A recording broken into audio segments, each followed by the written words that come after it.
नमस्ते, सबेलाई प्रणाम। चलो आज हम एक नेपाली कविता सुनने जा रहे हैं।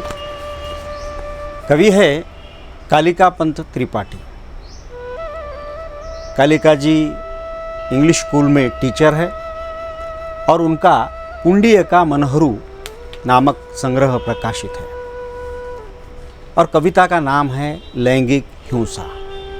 मित्रों, ये शब्द जब हम सुनते हैं लैंगिक हिंसा, तो शब्द जैसे ही हम सुनते हैं तो उस शब्द के पीछे जो भूमिका दिखाई देती है, उस शब्द का जो अर्थ है, अर्थ की व्याप्ति जो है, उस व्याप्ति में बहुत कुछ सामाजिक संवेदनाएं छुपी हुई दिखाई देती है। और इसी सामाजिक संवेदनाओं को अपनी संवेदनशीलता से देख करके, अनुभवित करके कालिका जी ने यह कविता लिखी है। जैसे कि विश्वास जो होता है, जिसके ऊपर दुनिया कायम है, श्रद्धा जो होती है, उसके ऊपर हमारा जीवन सक्षमता से चलता है, ऐसी कुछ सांस्कृतिक एवं जीवन के अहम अंगों को सचेतन करने वाली जो संकल्पनाएं होती है, उसको इस कविता में पिरो करके कालिका जी ने बहुत ही गहरा जीवनानुभव व्यक्त किया है। मित्रों, 2022 में एक सर्वे आया था। वह सर्वे कविता के बारे में था। वह कविताएं जो फेसबुक जैसे माध्यम में रख करके कवि अपनी अनुभूतियाँ लोगों के साथ साझा करने की कोशिश करते हैं। ये बहुत ही अच्छा और सक्षम ऐसा माध्यम है जिसकी वजह से, जिसके जरिए से हर कवि अपने अभिभावकों तक पहुंच सकता है। लेकिन इस माध्यम में कुछ बहुत सारी कमियां या फिर गलतियां भी है। वह गलतियां मानवीय जीवन को तहस नहस करने वाली या लैंगिक हिंसा जैसे बहुत सारे बुरे बर्ताव के लिए किए जाती दिखाई देती है। उस सर्वे में जब मैंने वो सर्वे पढ़ा तो मैं बहुत चिंतित हुआ था कि कविता के जरिए लोग कैसी कैसी अभद्र एवं बुरी बातें फैला रहे हैं। वो व्यक्ति स्त्री हो या पुरुष हो, उस फेसबुक जैसे माध्यम में अपनी कविता डालते हैं और उस कविता को देख करके कोई उन्हें अगर लाइक करता है तो उन्हें फ्रेंड रिक्वेस्ट भेजते हैं और आप बहुत सभ्य हो, आप बहुत शालीन दिखते हो, मैं तुम्हें मिलना चाहती हूँ, ऐसा कुछ करके फिर वो उनसे संबंध बढ़ाती है और लैंगिकता के लिए उकसाती दिखाई देती है उस सर्वे में।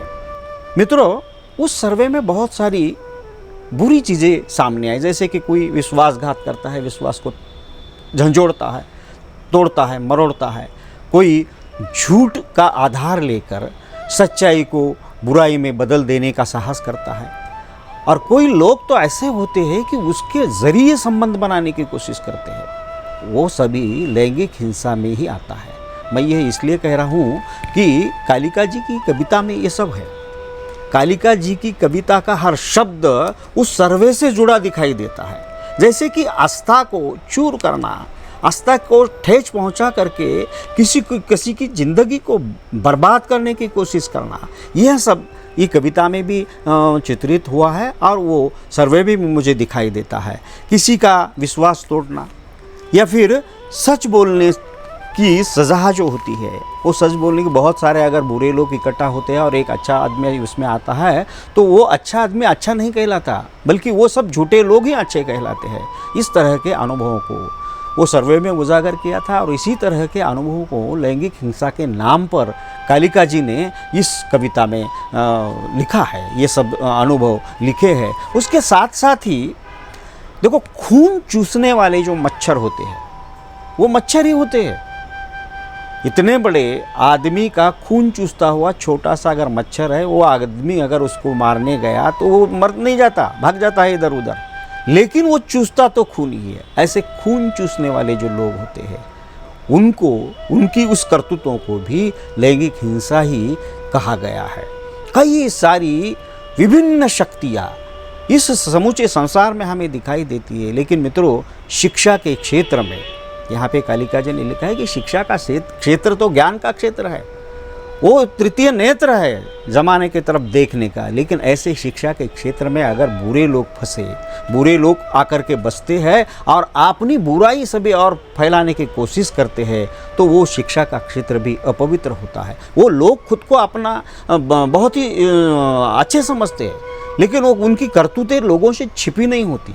जैसे हमारे हिंदी में एक कहावत है कि 100 चूहे खाकर बिल्ली हज को चली। इस तरह की कुछ करतूतें शिक्षा के क्षेत्र में हो रही है। इसका निर्देश भी इस कविता में आया है। तो चलो सुनते हैं कालिका पंत जी की कविता लैंगिक हिंसा।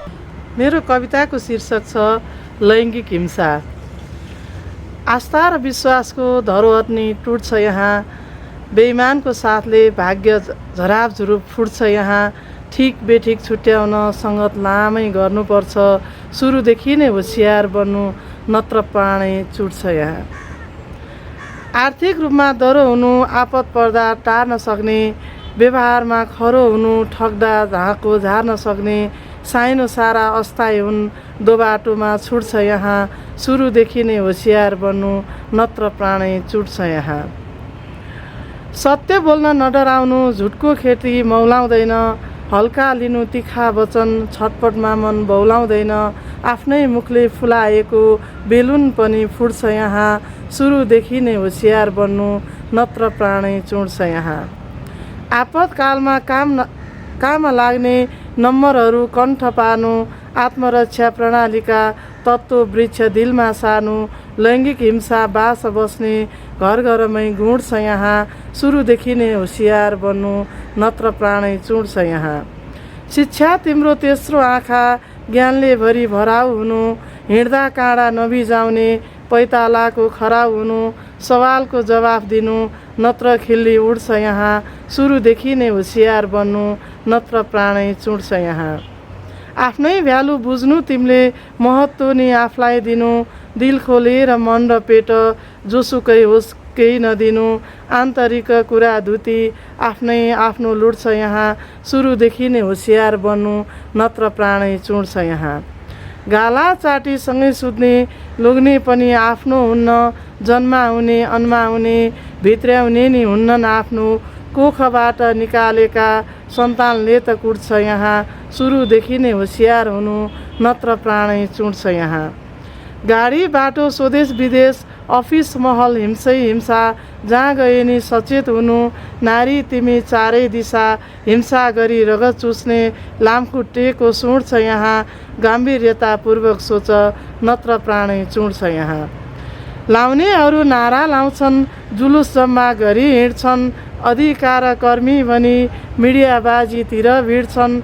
हत्या हिंसा भएपछि मान्छेको भिड जुट्छ यहाँ। सुरुदेखि नै होसियार हुनु नत्र प्राणै चुड्छ यहाँ। सुरुदेखि नै होसियार हुनु नत्र प्राणै चुड्छ यहाँ। धन्यवाद। आफ्नो नाम र ठेगाना? मेरो नाम कालिका त्रिपाठी पन्त र हाल म बनेपा नगरपालिकाको 28 किलोमा बस्दै आइरहेको छु र मेरो पेसा शिक्षण हो।